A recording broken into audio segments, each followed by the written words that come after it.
Então, boa tarde a todos. Meu nome é Maurício Calcopietro, sou gestor da Corenges Atlantic. Hoje estamos aqui para um webinar com a Cíntia Mano e Andrea Piazza, duas caras colegas e amigas, investidoras também da Corenges Atlantic, que daqui a pouco então vão apresentar o livro, né, publicado recentemente. Eu vou só apresentar elas. Primeiro apresento a Andrea Piazza, que é arquiteta de inteligência artificial, autora e investidora anjo com mais de 30 startups investidas na América Latina e Europa. Ela escreveu Angel Investing Explained, um guia prático com edições em inglês, espanhol e português. Com sólida formação técnica e experiência em negócios adquirida na IBM, em consultoria estratégica e como empreendedora, Andrea se especializou em projetar sistemas de inteligência artificial que traduzem desafios de negócio em aplicações práticas. Executiva formada pelo MIT, ela também desenvolveu e ministrou curso de pós-graduação em Fintech, Fashion Tech e empreendedorismo. Atualmente é radicada em Madrid. Ela trabalha em soluções de inteligência artificial enquanto investe ativamente e compartilha insights sobre tecnologia e tomada de decisões estratégicas.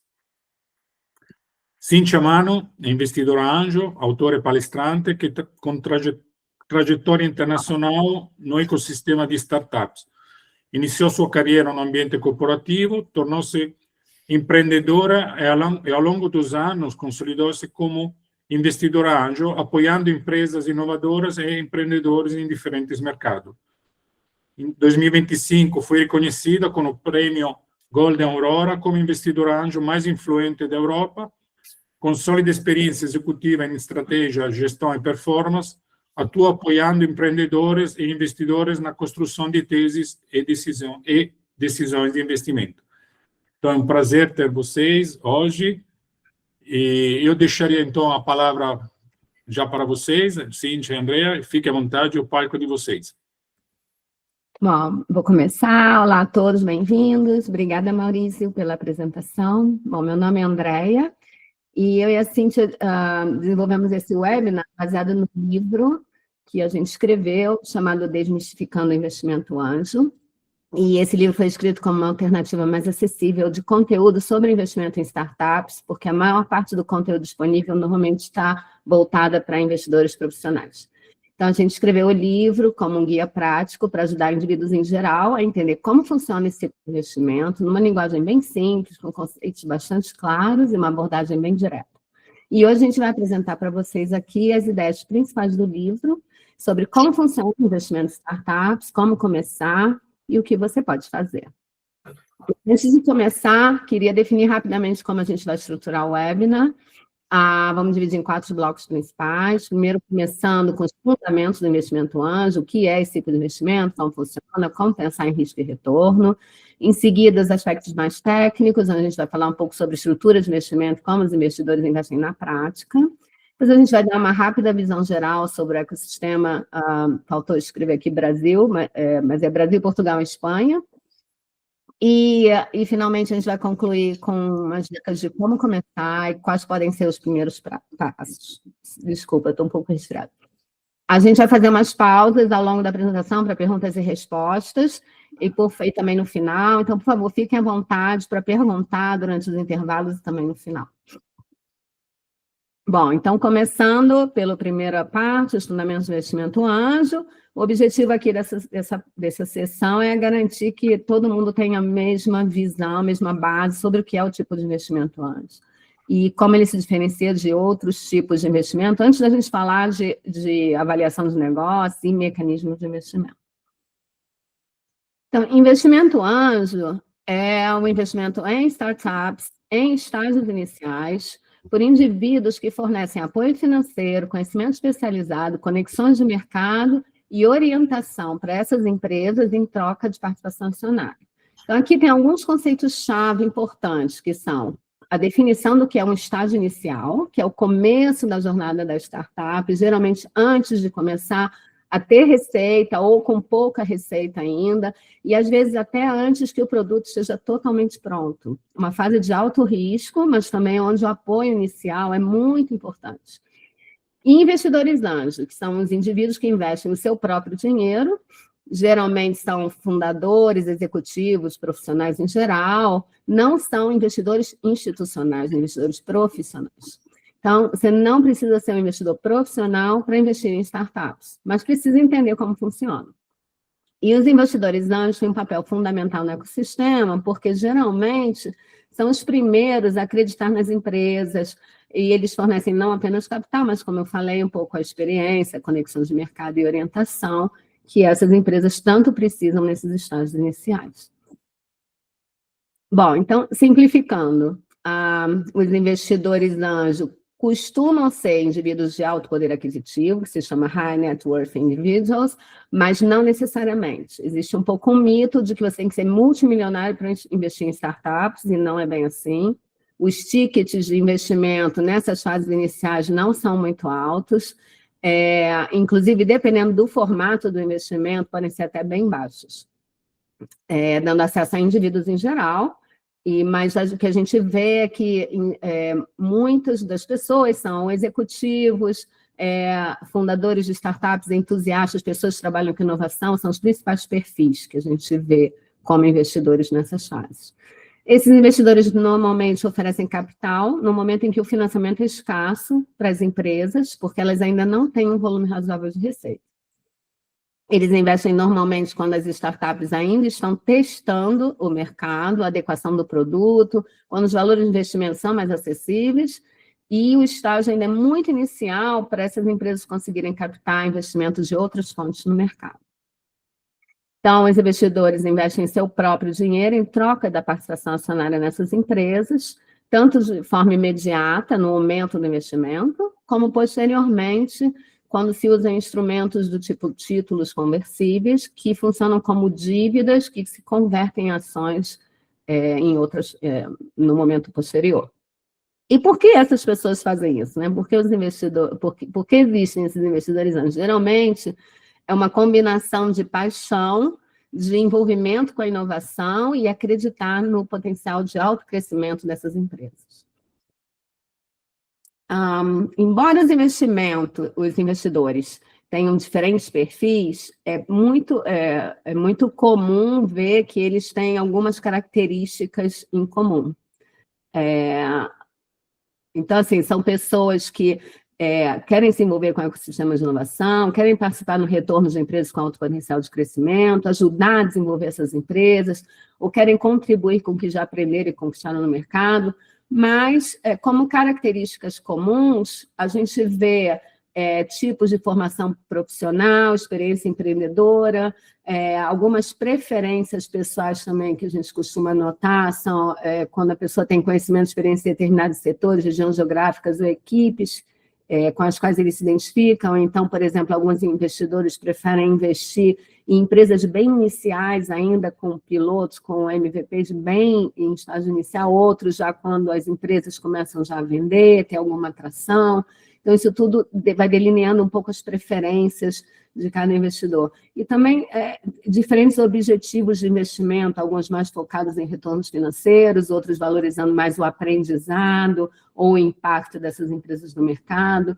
Então, o que a gente costuma notar é que, apesar de ter características comuns e alguns perfis mais comuns nesse tipo de investimento, os investidores investem de diferentes maneiras, escolhem negócios e podem olhar para uma mesma startup e tomar decisões totalmente diferentes. E as pessoas costumam perguntar para a gente também por que se investe em startup. E normalmente é uma combinação de fatores. Pode ser pela oportunidade financeira, já que investindo em startups ainda no estágio inicial, você pode ter acesso a oportunidades com retornos financeiros significativos, se essas empresas crescerem e forem bem-sucedidas.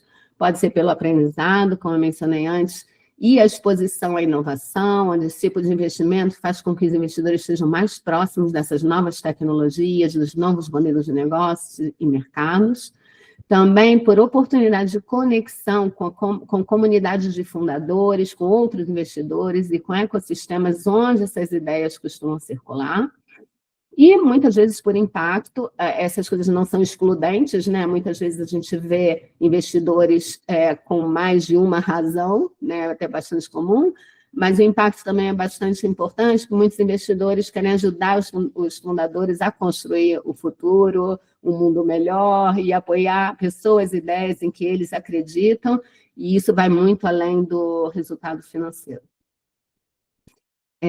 O papel dos investidores anjo é muito específico, mas bastante importante na jornada das startups, porque como investidor, você vai ajudar a preencher uma lacuna nas primeiras fases dessas empresas, onde existe o chamado pre-seed gap, que é quando elas não têm acesso a capital.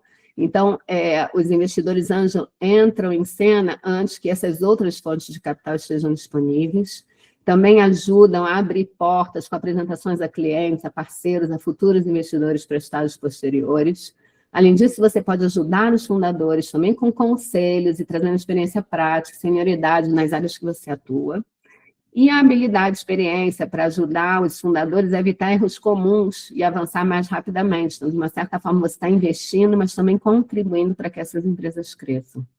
Então, como investidor anjo também, a gente ajuda a validar um pouco os mercados, porque na hora que uma startup recebe investimento, de alguma forma está sinalizando para o mercado que essa ideia e essa equipe em que os investidores estão investindo merecem atenção.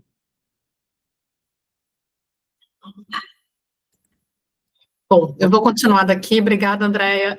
Falando agora um pouco dos principais termos que são importantes a gente conhecer antes mesmo de começar a investir como anjo, né, numa startup.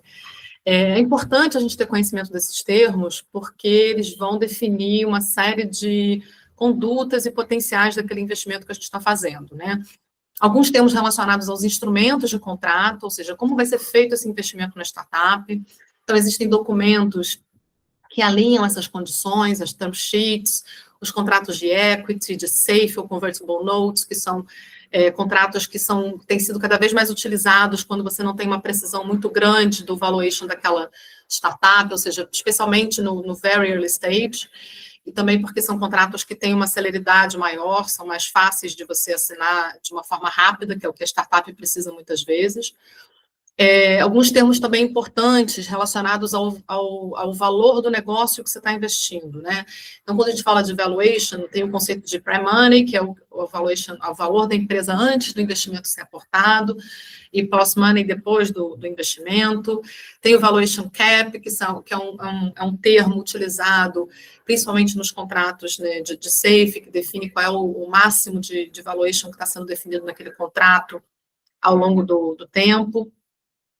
E também alguns termos relacionados à sua participação na empresa. Isso vai definir não só o quanto você tem de participação, mas, consequentemente, também o tipo de poder de negociação, o tipo de influência que você tem em algumas negociações da jornada daquela startup. No final das contas, que são, né, referentes à cap table, basicamente é uma lista de quem são as pessoas que participam naquela startup, sendo founders, investidores. No cap table pode ter também um pool de alguns funcionários-chave. Enfim, isso tudo vai dizer a tua participação, mas também as regras de diluição, tudo isso está descrito nos contratos e os direitos pro rata. Não é necessário que você seja um advogado para entender isso tudo, e confesso que até no começo da minha jornada como investidora, isso às vezes me assustava um pouco. Mas são termos importantes da gente compreender, porque eles vão impactar o valor que a gente vai conseguir trazer desse negócio no futuro. Bom, existem muitas formas de você realizar essa atividade de investimento anjo. Algumas pessoas, elas realizam isso de forma completamente individual, que a gente chama de solo angels. Nesse caso, eles fazem todo o percurso, né? Então, identificam a oportunidade, conversam com a startup, negociam os termos, assinam o cheque, fazem o contrato, acompanham depois, fazem toda a jornada, como a gente vai ver mais adiante, de forma individual. Existem também os sindicatos, que são momentos em que são grupos, ou são redes, ou são demo days, em que você encontra pessoas que vão assistir juntamente a pitches e elas decidem investir, você consegue montar ali um sindicato, que é um grupo para investir especificamente naquele deal, naquele momento, né?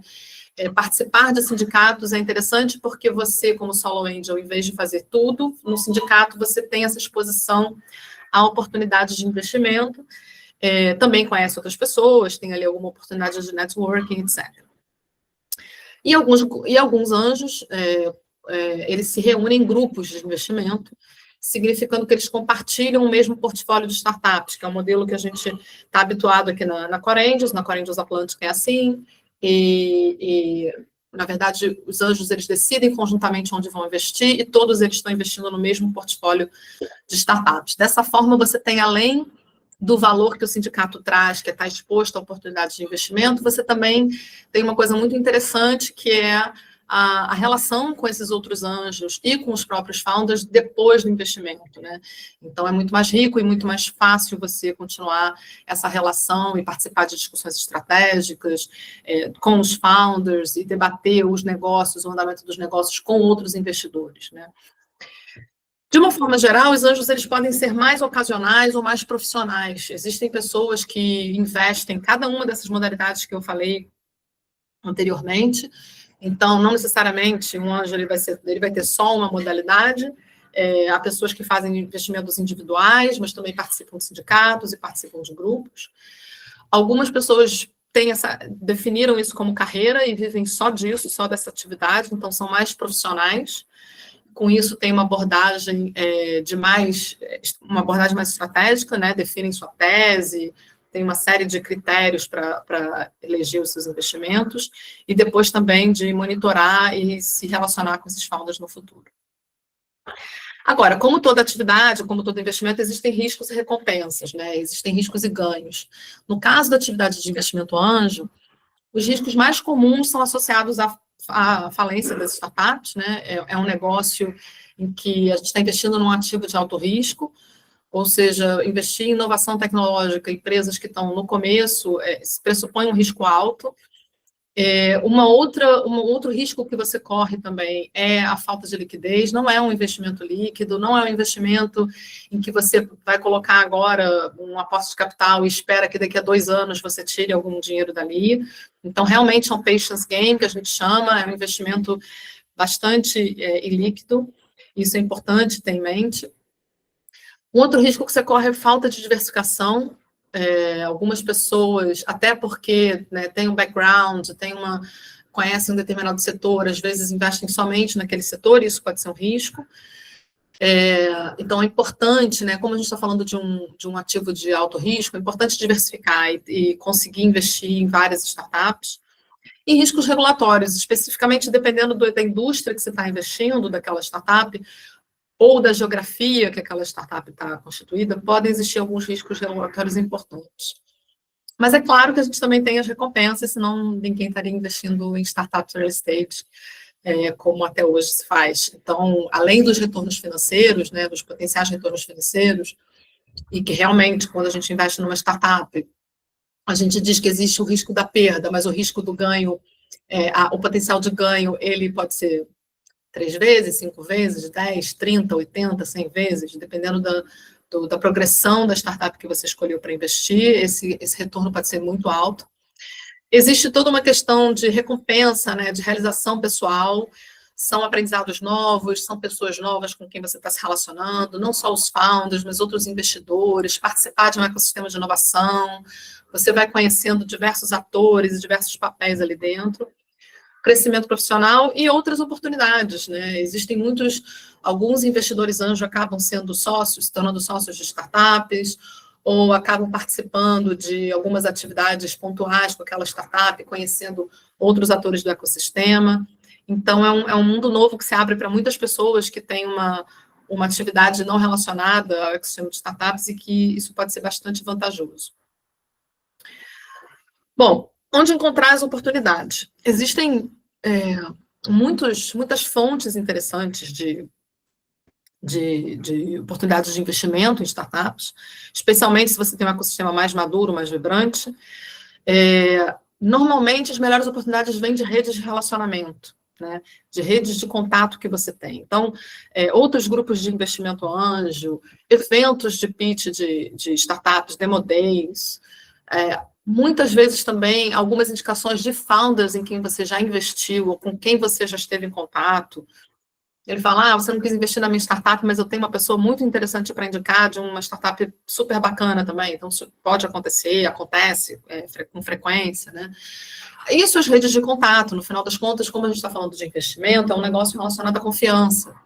Quando você recebe uma referência de uma startup que já tem um outro grupo avaliando o investimento, aquilo tem um peso muito maior, né? Além de plataformas online também. Existem muitas fontes, incubadoras, aceleradoras. Se você está procurando investir em startup, você começa a comunicar para as pessoas esse seu interesse, seja participando de um grupo ou individualmente, esses organismos, essas organizações que trabalham com founders, elas vão procurar por você, elas vão indicar founders para você. Então, chega um momento que o deal flow ele começa a vir quase que organicamente. No final das contas, essa questão de construção de confiança ela é super importante, de construção de relacionamento. Eu tenho até hoje founders com quem eu converso, até hoje eu não investi neles, mas já me indicaram outros founders que foram investidos, já fecharam seus negócios anteriores, estão discutindo um novo negócio e pode ser que agora seja a hora de investir. Então, realmente, estabelecer conexões e relacionamentos é uma coisa estratégica para quem está fazendo esse tipo de investimento. E, claro, é extremamente importante que você consiga casar, né, as startups com a sua tese de investimento. Mas, para isso, a primeira coisa é que você tenha, de fato, uma tese de investimento. Começa a investir, no início é mais difícil, porque você ainda não tem muito conhecimento sobre tudo que existe, mas você começa a perceber que alguns assuntos são mais confortáveis para você, então, de setores que você entende, ou que você teve uma experiência profissional anterior, ou que você ainda está muito em contato e conhece bem as dores e os problemas daquele setor. É importante você definir qual é o seu montante de investimento, né? Que tipo de cheque você está disposto a passar, qual a fase da startup que ela está, e também o seu foco geográfico.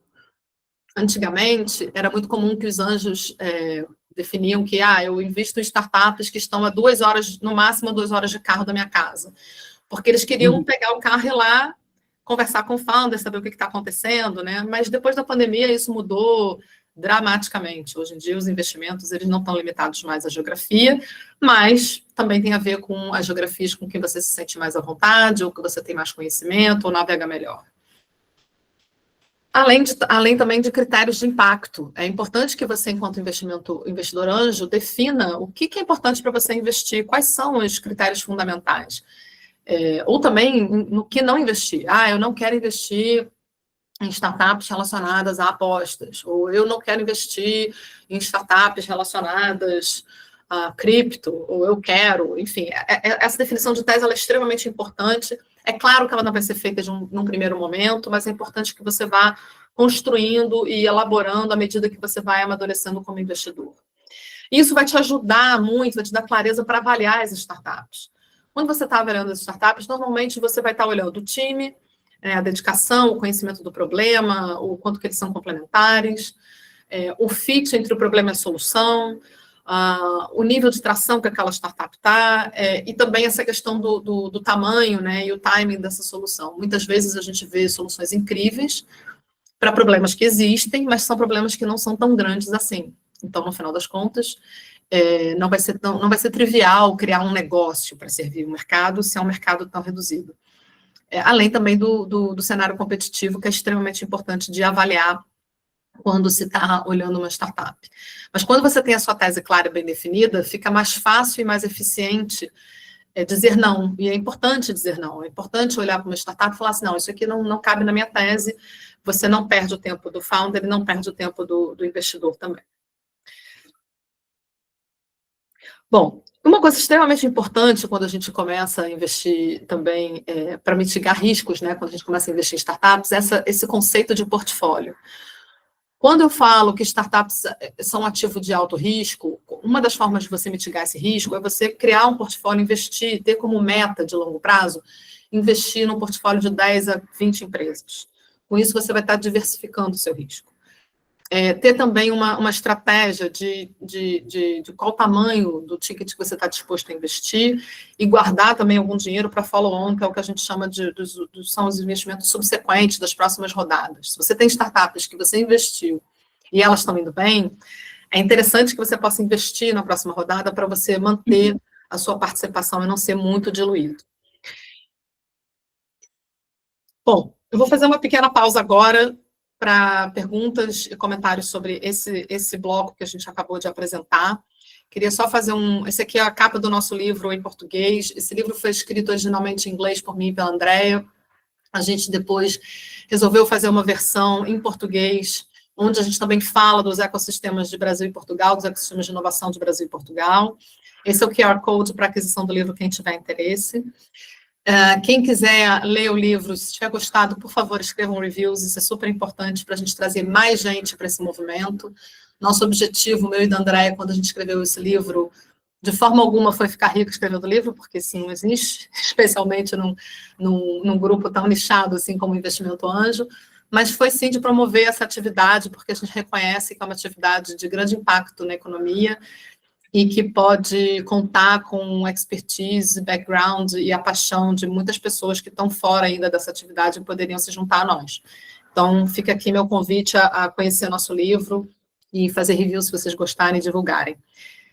Perguntas, dúvidas, comentários sobre essa sessão que passou?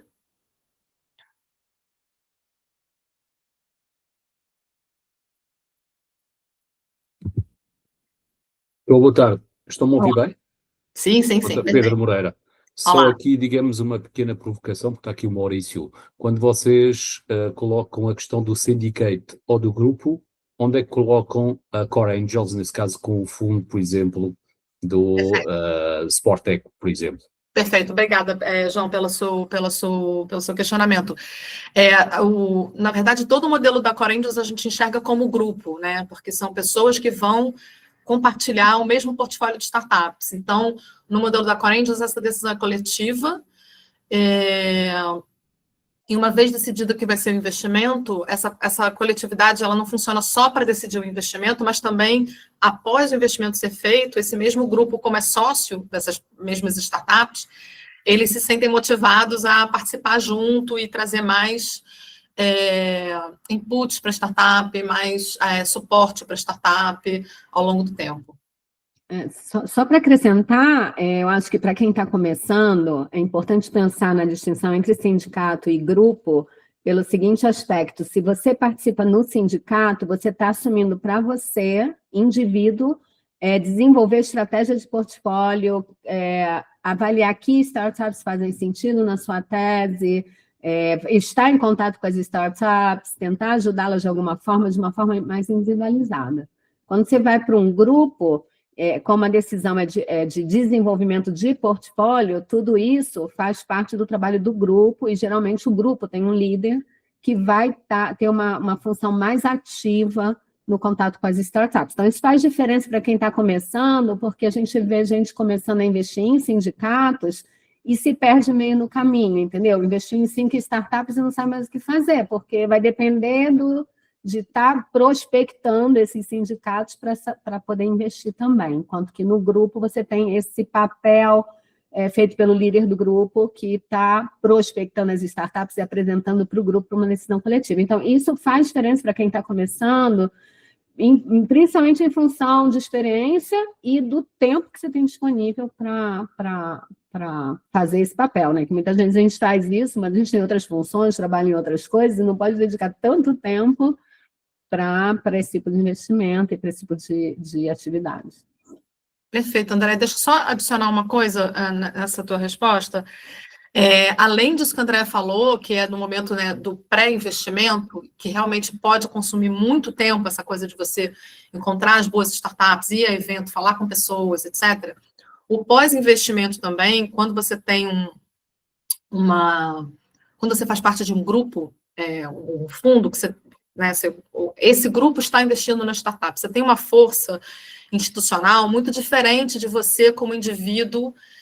Depois do investimento feito, você participar das discussões da startup, ter um assento no board da startup. É um outro tipo de relação que se estabelece com o founder daquela startup. Então, por isso que, para mim, Cíntia, pessoalmente, eu gostei muito desse modelo e faço esse tipo de investimento até hoje, porque é bastante conveniente nesse sentido, mas também estratégico do ponto de vista do pós-investimento.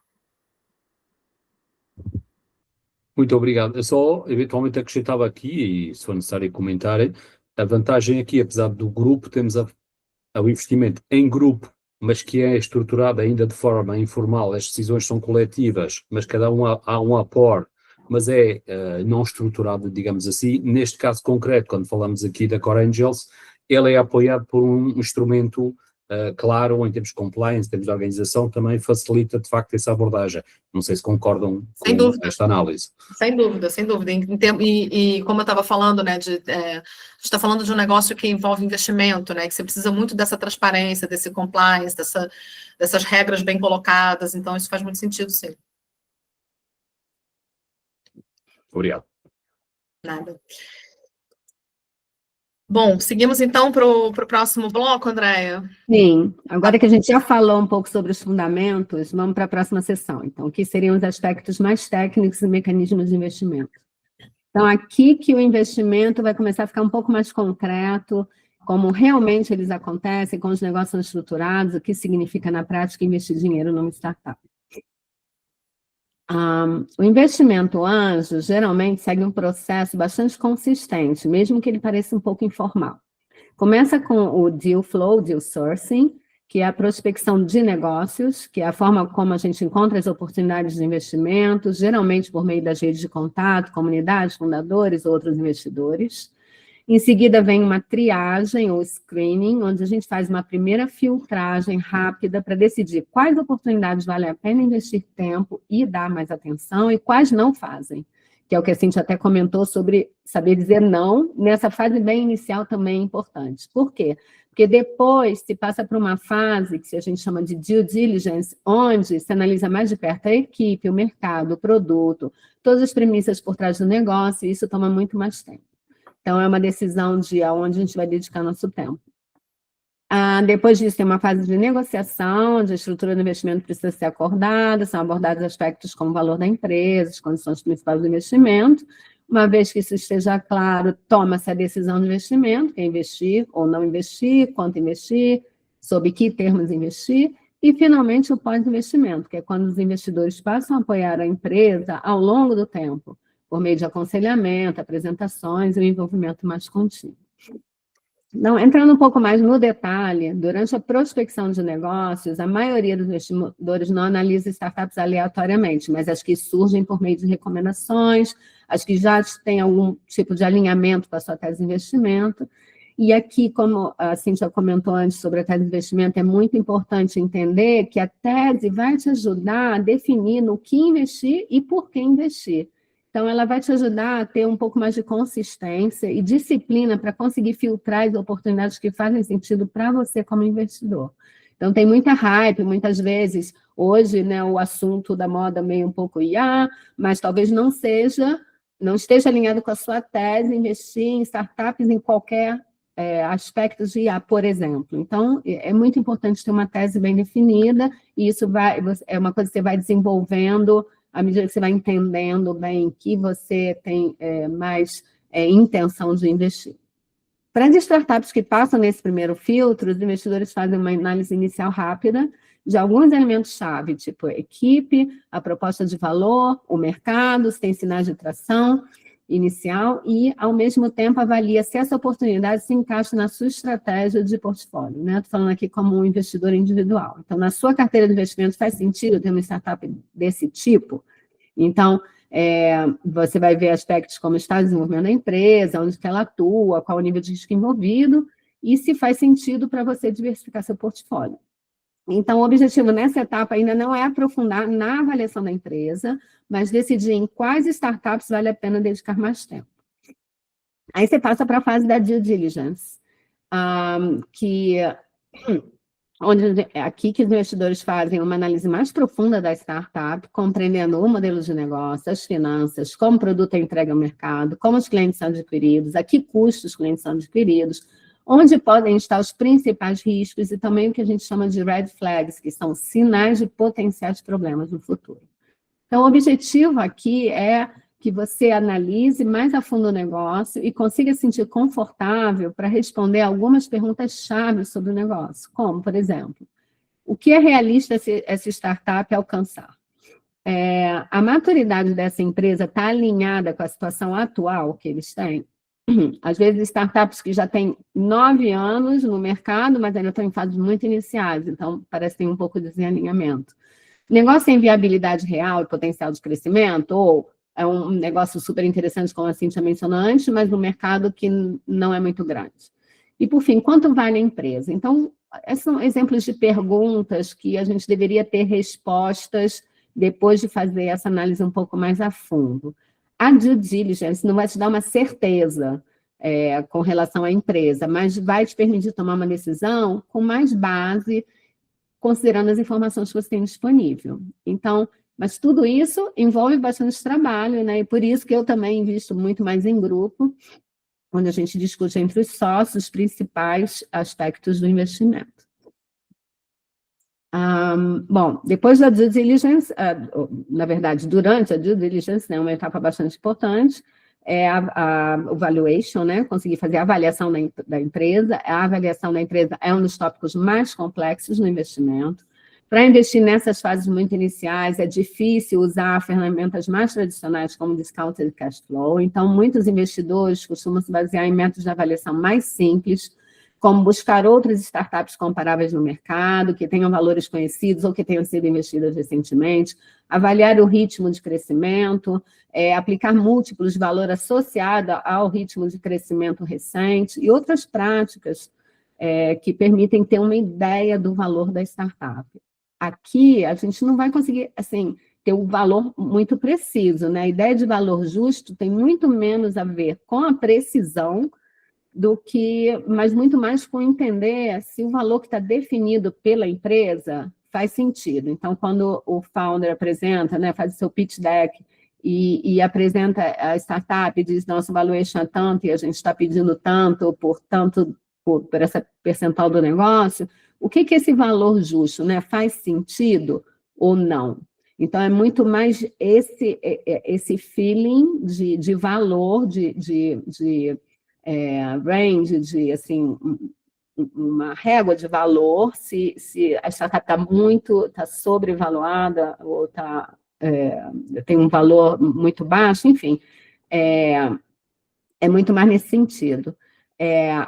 Aqui também a gente fala muito sobre os tetos de avaliação, são os valuation caps, né, que especialmente quando o investimento é feito com contratos de conversão futuros, pelos safes ou pelas notas conversíveis. Então, os caps, eles definem a avaliação máxima na qual o investidor vai converter suas ações no futuro, porque se, de repente, a startup cresce muito, o valor, a sua participação vai ser muito pequena. Então, dessa forma, protege um pouco os investidores pelos riscos que eles assumiram nesses estágios tão iniciais. E, em termos de valores típicos, as avaliações nesses estágios, que a gente também chama pre-seed, costumam ficar na casa de até uns 5 milhões, enquanto que as rodadas seguintes, chamadas seed, tendem a ser mais altas. Mas isso depende muito da empresa, do mercado, do nível de tração, então não tem, assim, mais ou menos alguns intervalos de valor, mas não é uma coisa muito, muito definida. A gente pode dizer que no estágio inicial, a avaliação da startup tem muito mais a ver com a experiência do que com ciência, de fato. Bom, passando essa parte de diligência e avaliação, você entra numa fase de negociar o investimento, propriamente. Então, existem alguns termos-chave aqui que realmente importam. Primeiro, a diferença entre avaliação pré-investimento e pós-investimento, que é o pre-money e o post-money. A avaliação pré-investimento é o valor da empresa antes do investimento, ponto. E a avaliação pós-investimento é o valor da empresa antes, mais o valor do investimento que está sendo feito. Então, isso, assim, parece super óbvio, Mas é super importante distinguir, porque para poder calcular a porcentagem de ações que você vai ter como investidor após a rodada de investimento, você precisa saber o que você está negociando. E a avaliação pós-investimento é que define as percentagens finais de cada participação. Ela vai mostrar diretamente quantos investidores, incluindo os novos, vão ter após a rodada de investimento em questão. Todas essas participações vão aparecer no cap table, que é a tabela de capitalização. Então, ela vai mostrar exatamente isso, quem tem quanto na empresa, tanto antes como depois do investimento. E é essencial para entender o potencial de diluição do valor das ações dos acionistas. Então, aqui um tópico bastante importante é que muitos investidores tentam negociar avaliações mais baixas para ter um percentual maior em startup. No entanto, isso pode reverter um pouco contra eles e contra a própria empresa, porque essa startup vai passar por várias rodadas de investimento futuro. E em cada uma dessas rodadas, os acionistas vão ser diluídos, inclusive os fundadores, que são, né, acionistas da empresa. Então, essa empresa pode chegar num ponto em que fica difícil captar novos investimentos, sem diluir muito a participação dos fundadores. E acaba tornando a empresa pouco atrativa em termos de crescimento, já que a equipe não teria incentivos relevantes para continuar desenvolvendo o negócio. Bom, uma outra coisa importante saber é o que é uma term sheet, que é basicamente um memorando de entendimento, uma vez que você fez a negociação, entendeu as participações, como que você transforma isso num contrato. Então, esse documento, ele resume os principais termos do acordo entre o investidor e a startup, né? O valor da empresa, a estrutura do investimento, os direitos do investidor, e ele normalmente é acordado antes de passar por uma fase da documentação legal completa. Existem 3 estruturas comuns de investimento. São as SAFEs, que é uma sigla para Simple Agreement for Future Equity, as notas conversíveis e o investimento direto em ações. No caso das SAFEs e das notas conversíveis, as ações são emitidas no futuro. Então, a avaliação da empresa, ela pode ser adiada para uma rodada de investimento posterior, e é por isso que você define um cap, para você ter certeza que você vai ter um percentual razoável na empresa, de acordo com a sua expectativa, do que foi negociado na fase inicial. Agora, nas rodadas de investimento, que são diretamente em ação, que se chamam os equity rounds, então a avaliação ela é definida no momento do investimento, e as ações são emitidas nesse mesmo momento. Vou passar para a Cíntia falar sobre os investimentos. Perfeito, Andréia. Então, falando um pouco agora, a gente fez todo esse caminho que a Andréia foi detalhando, e o investimento foi feito. O que acontece a partir daí, né? A partir daí que, efetivamente, o namoro vira casamento. Então, até então, você está lá conversando com os founders, tem uma série de trocas de informações, de reuniões, de contatos. Uma vez que o investimento é feito, você começa, de fato, uma relação que vai se estender por alguns anos. Então, é bom a gente tomar alguns cuidados e adotar algumas boas práticas que eu trouxe aqui, né? Praticamente, uma coisa importante da gente ter em mente é que o investidor anjo, ele não é um controlador da empresa. A gente não tem... O founder, ele continua sendo o dono, os founders continuam sendo os donos do negócio, quem decidem, quem tem a decisão sobre a estratégia, a execução do negócio. A gente pode influenciar, a gente não pode decidir por eles, nem controlar o que eles fazem. O nosso papel é de influenciar, desafiar, questionar, conversar, introduzir pessoas da nossa rede de contatos, apoiá-los, mas não com esse papel do controller que muitas vezes a gente tem em mente, né, como investidor. E para isso é importante que o ritmo da comunicação seja fluido e não seja uma coisa muito excessiva, né? A gente precisa entender que o founder ele tem uma empresa para criar, testar, viabilizar, tocar. Então, é comum a gente ouvir, muitas vezes, de founders que eles se sentem sobrecarregados por uma quantidade de cobrança de informações ou de preenchimentos de formulários e reportes, etc. E a ideia não é essa, especialmente no early stage, que você não tem métricas assim tão precisas de operação, que muitas vezes a empresa ainda está numa fase muito grande de discovery, de validação. É importante que essa comunicação seja fluida, não seja excessiva, e eu gosto sempre de dizer que é importante que o founder comece essa comunicação, desde que a gente deixe muito claro para eles a nossa disponibilidade para isso, porque também existe aí uma educação do founder de entender o papel do investidor anjo, né? Então, é importante, muitas vezes, a gente estar ali para eles e dizer, olha, estamos aqui, vamos discutindo as questões do negócio, mas a gente também precisa que vocês venham até nós e solicitem ajuda específica, enfim, peçam a nossa ajuda de uma forma mais específica possível, né? Normalmente, uma boa relação entre investidor e founder, ela é uma união entre coachable founder, que a gente chama, que é aquele founder que ele é aberto a feedback, a perguntas, a influência, a conversas sobre o negócio, e um anjo que traga impacto de fato. Para isso é importante a gente definir algumas as situações claras de suporte. Uma coisa é você falar assim, vamos sentar para conversar sobre o negócio. Isso é muito amplo, né? Isso é muito aberto. Mas vamos conversar sobre esse problema de cash flow que você está tendo, que de repente eu posso te ajudar com algumas ideias, ou a gente pode debater algumas soluções, etc. Ou, olha, eu estou modelando aqui a minha próxima rodada de investimento, preciso de ajuda de alguém que tenha experiência com isso e possa aqui trocar uma ideia comigo para me ajudar, né? Então, isso também pode acontecer. Mas definir essas situações claras de suporte faz com que a comunicação seja mais efetiva e a relação seja construída com base em impactos reais, e não apenas conversas de vamos saber como está tudo, né? Porque isso é muito importante para você construir essa relação de confiança, que eu falei que muitas vezes começa lá no iniciozinho, mas ela precisa perdurar ao longo de toda a vida da startup, todo o relacionamento com esse investidor. Esse gráfico que eu trouxe aqui, ele é um gráfico de um estudo que foi realizado já duas ou três vezes, se eu não me engano, é o mesmo grupo que estuda relacionamento de investidores anjo com startups. Esse estudo já foi realizado em 2009, 2016 e, se eu não me engano, 2018 ou 2019, uma terceira vez. E eles têm resultados muito parecidos, né? No eixo X, ali você está vendo quais são os múltiplos de saída das startups. E você tem ali dois grupos, né? O grupo azul, a barra azul, são anjos que participam de uma forma passiva com os founders, ou seja, eles quase não interagem com os founders, eles têm interações muito irregulares, ou não têm um engajamento muito grande com o negócio da startup, e as barras amarelas são anjos que têm uma participação ativa com a startup, ou tem assento no board, ou tem uma frequência de reuniões, ou tem algum anjo que está mais próximo da startup, que no modelo da Core Angels a gente chama de arcanjo, e você consegue ver que, por exemplo, você não tem startups com múltiplos, com retornos, né, com saídas acima de 30 vezes, com o envolvimento passivo de anjos. Esse grupo de startups de altíssimo retorno, tanto no de 10 a 30 vezes, né, como o superior a 30 vezes, só aconteceram em grupos que tinham realmente um envolvimento ativo com as startups. Da mesma forma, a primeira coluna ali, as primeiras colunas, que são retornos inferiores a uma vez, ou seja, você perdeu dinheiro, né, de fato, no investimento, eles são muito mais frequentes quando os anjos não estão participando ativamente do que quando estão.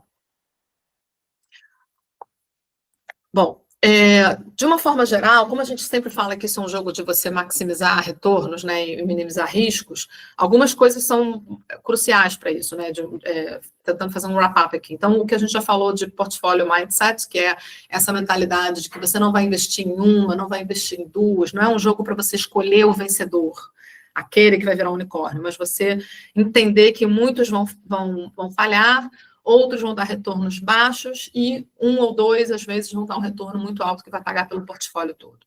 Ter esse nível bom de envolvimento, como eu já mencionei antes, efetivamente apoiar os founders, né, que foi o que eu acabei de mencionar com base naquele estudo, e aprender também com anjos mais experientes. É muito interessante na dinâmica de grupo, quando você investe com outros anjos, o quanto você aprende com a interação com outros anjos que já são mais experientes que você. Às vezes com perguntas que eles fazem num comitê de investimento, ou com a forma que eles abordam o founder depois que o investimento é feito, durante o relacionamento, isso é extremamente importante. Em relação a cenários de exit para os investidores, eu costumo dizer que o negócio de investimento anjo ele não é feito quando você investe, ele é feito quando você sai, né? Investir é o começo, o que a gente quer para ter retorno financeiro é ter a saída lá no final. Existem muitas formas de você conseguir essa saída. Muitas vezes as empresas elas são adquiridas por concorrentes ou por outras empresas da cadeia que ela participa. Existe uma saída que é a que a gente quer evitar a qualquer custo, que são as falências e write-offs. Existe uma saída também de secondary sales, que é quando a empresa vai fazer uma próxima rodada e você consegue, os novos investidores que estão entrando, eles querem limpar um pouco o cap table, querem comprar a participação de investidores do início, então você consegue vender a sua parte para esses investidores de próximas rodadas. E uma saída mais rara, que acontece em poucos casos, né, só para empresas que vão a valores, progridem muito na jornada e decidem se tornar públicas, que são os IPOs. Bom, eu vou dar mais um tempinho aqui, a gente já está acabando o tempo. Se vocês quiserem fazer alguma pergunta, fiquem à vontade.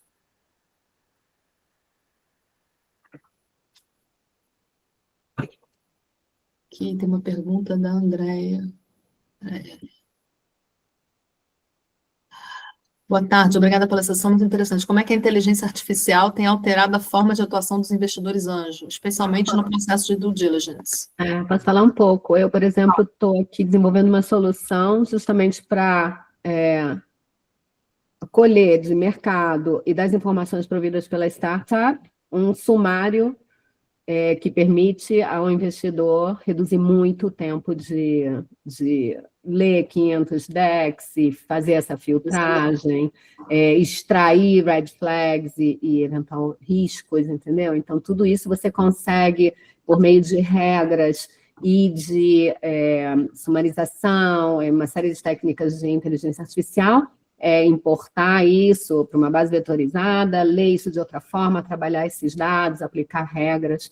Então, isso é uma coisa que reduz muito o processo de avaliação das startups. Bom, André, obrigada. Eu acho que a gente podia passar para o, se não tiver agora, porque aí no final a gente abre de novo para as perguntas, né? Vamos seguir, dar uma acelerada na parte dos ecossistemas. Perfeito. Aqui a gente vai dar uma pincelada sobre os ecossistemas que a gente mais conhece, né? A Andréia está baseada em Madrid, eu estou aqui em Lisboa, mas nós duas temos bastante conhecimento também sobre o ecossistema do Brasil, atuamos também no ecossistema do Brasil.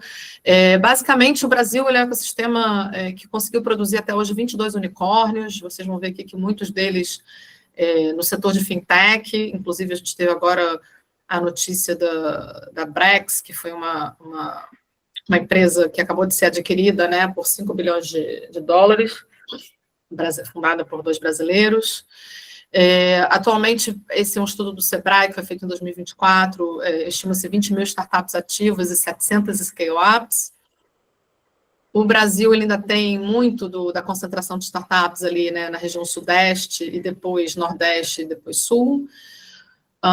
Isso vem, essas outras regiões, né, começou muito pelo sudeste, como a atividade econômica no Brasil tende a ser, mas isso se espalhou muito rapidamente e a gente vem observando um crescimento bem grande nas regiões sudeste e sul também, com alguns setores-chave, né? O setor de TI ele é meio transversal a todos os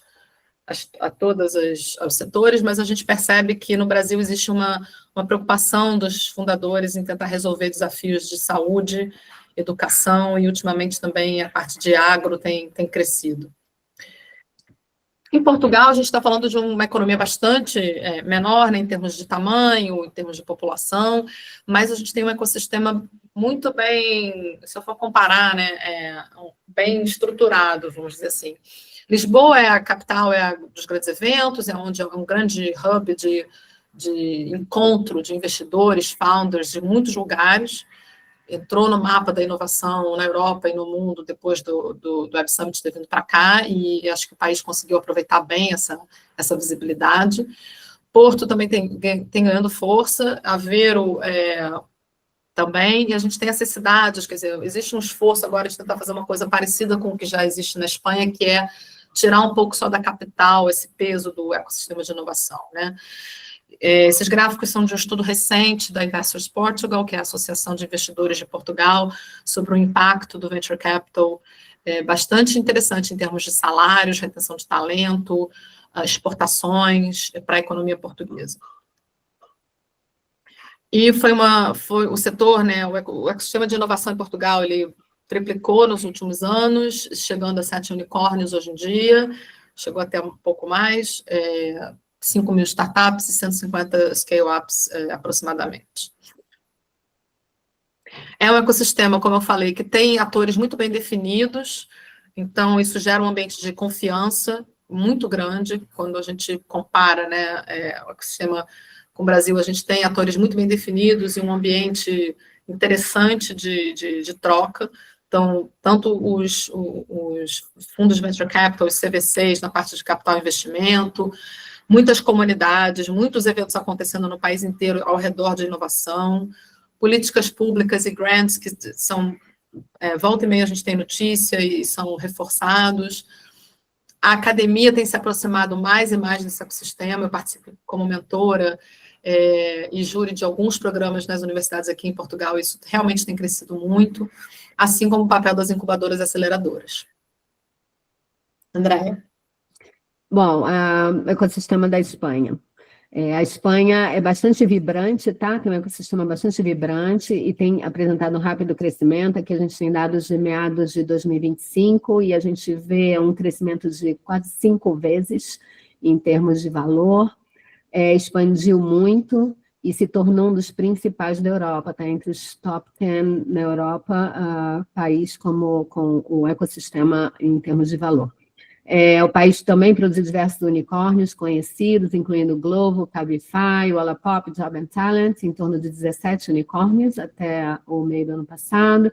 E essas histórias de sucesso ajudaram a atrair mais fundadores, mais investidores, mais atenção internacional e vem reforçando a posição da Espanha como importante polo de startups na Europa. Uma das vantagens interessantes da Espanha é o tamanho do mercado. É um mercado grande o suficiente para dar para as startups um acesso a milhões de clientes, diversos casos de uso, uma complexidade de mercado bastante real, mas ainda é gerenciável o suficiente para testar, iterar e ganhar tração antes de escalar internacionalmente. Então, isso faz da Espanha um excelente mercado de validação para as startups. Se um produto funciona aqui, ele pode estar bastante bem posicionado para se expandir pela Europa ou globalmente. E em termos de áreas de foco, a Espanha tem uma atividade de startups forte, crescente em setores, vou pedir até desculpa aqui o slide, eu não sei o que aconteceu, mas ele está meio bagunçado aqui nas colunas, mas os principais setores são fintech, mobilidade logística, viagens, hotelaria, health tech, SaaS, que são áreas que são fortes na Espanha em termos de indústria. Madrid e Barcelona são os principais hubs, mas também Valência e Málaga vem se destacando. E essa combinação de tamanho de mercado, talento, diversidade de setores, torna a Espanha, assim, um lugar atraente para startups em estágio inicial e também para investimento anjo. Um outro ponto forte do ecossistema espanhol é a diversidade de fontes de investimento disponíveis, de financiamento, né? Desde investimento anjo até capital com foco em crescimento. Então, existem muitos fundos privados ativos, incluindo veículos locais, internacionais, que investem em diferentes estágios de desenvolvimento. Além do investimento privado, o governo espanhol, as instituições públicas também oferecem um apoio significativo para ajudar as startups a crescer. Existem programas nacionais para apoio ao crescimento, financiamento público, programas de aceleração e incubação e também subsídios para inovação apoiados pela União Europeia. Para finalizar o nosso webinar, a gente vai falar rapidamente sobre como começar a investir. Então, tudo que você precisa fazer para começar a aprender, ter acesso a oportunidades, desenvolver com as startups e de uma forma mais simplificada. Um primeiro passo pode ser se juntar a uma comunidade. Então, estar perto de outros investidores anjos, estar perto de fundadores, tudo isso vai te ajudar a aprender mais rápido e acessar melhores oportunidades. Também começar pequeno e diversificar, né? A gente falou bastante aqui sobre diversificação, por causa de toda uma questão de risco, mas também é uma forma de você acelerar um pouco a sua curva de aprendizado, porque você vai vendo diferentes soluções, diferentes indústrias, ou diferentes estágios de maturidade, enfim, dependendo de como você escolher esse formato de diversificação. Como investir nas startups recém-formadas tem um alto nível de risco, então, se você faz pequenas apostas em várias startups, vai desenvolvendo um portfólio, uma carteira de investimentos, em vez de investir em poucas ou em uma só, isso também ajuda muito no início. Você também não precisa saber tudo antes de começar, você pode ir aprendendo com os outros investidores e também adquirir experiência à medida que você vai investindo. E construir a tese de investimento com clareza sobre o que você procura em termos de estágio da startup, setor de atuação, localização geográfica, quais seus objetivos no investimento, tudo isso vai te ajudar também a ter decisões mais consistentes no tempo, e se você já começa com esse tipo de alinhamento, isso vai te ajudar também no seu início. Cíntia? Cíntia? Você está mute. Desculpa, esqueci de apertar o microfone aqui. Além disso, você pode contar com outros recursos para te apoiar nessa jornada. Existem inúmeros, assim, plataformas, newsletters, sites que você pode consultar na internet. É claro que isso tudo está muito disperso, foi por isso, inclusive, que isso motivou a mim, a Andréia, a escrever o livro, para tentar compilar muita informação, bastante informação num único lugar. Mas existem eventos para ir, é importante começar a participar desses eventos, aprender vocabulário, conhecer pessoas, livros, cursos online. Existem muitos recursos que você pode utilizar para ir fomentando o teu aprendizado, o teu interesse no setor e fazer dessa experiência mais rica possível. Bom, eu acho que a gente chega ao final aqui. Queria agradecer a atenção de vocês todos e ainda temos aí algum tempinho, quem puder ficar, para fazer perguntas ou comentários. Desculpa, aqui está o meu contato e da Andréia no LinkedIn, se vocês também quiserem fazer algum questionamento depois, conectar com a gente, fiquem à vontade. Obrigada, Fabiano. Obrigada, Fabiano. Posso aproveitar e fazer uma pergunta, então? Já que Claro. você tá... Manda. Desculpe. Parabéns novamente pela apresentação, muito boa. Vou comprar o livro que já deveria ter comprado. A pergunta, André e Cíntia, é sobre... vocês falaram que o melhor momento do investimento, o investimento se concretiza mesmo no exit. Uhum. E quando estamos selecionando startups, eu sempre tive essa dúvida, eu sou investidor anjo há pouco tempo, uns 2, 3 anos. No primeiro momento, quando a gente começa a avaliar as forças, fraquezas da startup, a gente sempre procura alguma coisa que seja única e totalmente diferenciada. E muitas vezes, considerando, por exemplo, no Core Angels Atlantic, que eu faço parte, que é um grupo pré-seed, né? E a gente sabe que as empresas que a gente vai estar investindo vão passar por outras fases se derem, né? Se persistirem nessa jornada e tal. E às vezes a gente procura, eu pensava inicialmente, buscar características que tornasse essa empresa altamente vencedora e que pudesse continuar crescendo, etc. Mas muitas vezes, no momento que a gente está entrando, por exemplo, ela não está tão sozinha no segmento dela, já existirem outros competidores tão bons quanto, ou até melhores, pode ser uma coisa interessante para provocar a saída dessa empresa, se ela for adquirida por um player maior. Como é que vocês veem isso? Até que ponto faz sentido, quando a gente analisa os diferenciais de uma startup, ela ter uma proposta de valor realmente única, uma proposta de valor que seja interessante, mas no mercado, eventualmente, já com outros players presentes que possam adquirir essa empresa no futuro? Eu não sei se me fiz compreender, porque eu misturei um pouco as coisas, mas essa é a minha pergunta. Tá ótimo, posso falar. Então, Fabiano, assim, no meu entender, o ideal seria que quando a gente está analisando uma startup, a gente conseguisse perceber claramente isso que você falou, né? É óbvio que é importante a gente ter uma proposta de valor única naquele momento, só que a gente tem que entender também que isso muda ao longo do tempo, né? É por isso que a avaliação dos founders ela é tão importante. Porque como a gente está falando de uma startup que está desenvolvendo um negócio e está no início desse caminho, uma certeza a gente tem. Aquela solução ainda vai mudar. Ela não está finalizada. A gente precisa entender se o founder também tem essa certeza e esse desapego de que, olha, eu construí uma solução aqui para resolver uma determinada dor. Quem vai me dizer se essa solução é a melhor, é a que me monetiza mais, é a ideal, etc., é o mercado, e eu vou ter que estar ouvindo esse mercado e mudando essa solução. É por isso que, às vezes, algumas startups fazem pivotagem, que a gente chama, né, da solução. Elas mudam o seu modelo de negócio, elas mudam determinadas features da sua solução. Então, assim, te respondendo concretamente a pergunta, o ideal é que a gente consiga perceber uma proposta única naquele momento, mas tendo a consciência de que isso pode mudar ao longo do tempo. Como a gente está falando de um investimento de médio e longo prazo, competidores surgem, competidores morrem, às vezes a gente é surpreendido por uma nova tecnologia que, a princípio, parece que vai ameaçar aquela startup, mas depois eles conseguem criar uma solução que tira um partido dessa nova tecnologia, ou o contrário também, às vezes uma coisa que parece inofensiva, quando você vai ver, acaba com o negócio daquela startup. Então, é por isso que, especialmente no early stage, o time de founders é tão importante, porque a gente tem certeza de que a solução vai ter que mudar. E aí a questão para o investidor essas pessoas em quem eu estou investindo são pessoas que estão dispostas a estar atentas ao mercado e servir esse mercado e resolver essa dor de alguma forma, não necessariamente da forma como elas construíram inicialmente.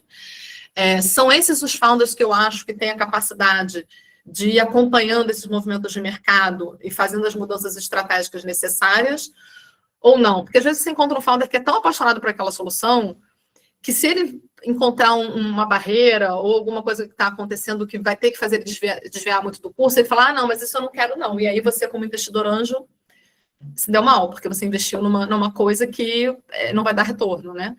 É muito difícil isso no early stage, é por isso que o nosso papel em termos de avaliar os founders é tão importante. Eu concordo totalmente com essa questão do time, Cíntia. Também diria que eu acho que o que define o mercado é o problema, mais do que a solução. Sim, então, você conseguir ajustar uma solução que enderece o mercado com baixo custo, que não esteja competindo com empresas já muito estabelecidas, né? Isso vai te dando meio que um caminho, né, para essas empresas novas. Então, eu acho que também um pouco isso, a estratégia, né, como vai pivotando, como ver o problema mais do que esse apego na solução. Eu concordo também com isso. Agora, o que eu acho que vai começar a acontecer mais é que, com a automação, essas coisas vão começar a se acelerar muito. Então, a gente vai ter que ajustar um pouco, como investidor também, a nossa percepção de como que a capacidade da startup de responder ao mercado. Legal. Muito obrigado. Nada. Pronto? Mais alguma pergunta, Maurício? Quer fechar? Sim, vou fechar então. Muito obrigado, Cíntia, André, foi muito bom, muito claro. Tenho certeza que assim, teremos as pessoas curiosas também de saber mais. Eu sempre falo que entrar em um fundo de investimento anjo é quase como um MBA prático, né? Se aprende muito e assim, se quem quiser mais informações, pode entrar no site da CoreAngels Atlantic e, assim, é só entrar em contato também comigo diretamente e posso realmente explicar mais, né, como funciona e tudo. Mas foi muito bom. Este livro, que inclusive eu tenho uma cópia, muito bom, muito claro e